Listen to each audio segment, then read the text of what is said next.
কুসুম কুমারী দাসের লেখা একটি কবিতা স্বাবলম্বী।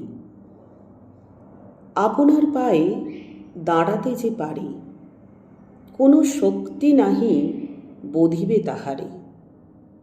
নিজ হাতে যার রয়েছে সম্মান, কোন মানি তারে করে অপমান। আপনার জ্ঞানে প্রদীপ্ত প্রতিভা, কোন জ্ঞানী তার কমাইবে প্রভা।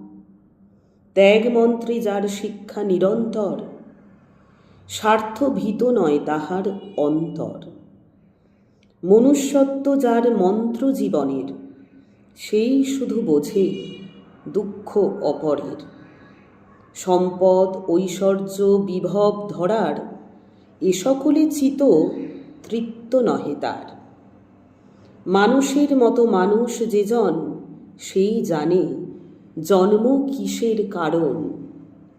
পরম আত্মার সন্ধান লাগিয়া, সতত ব্যাকুল সেই দেব হিয়া।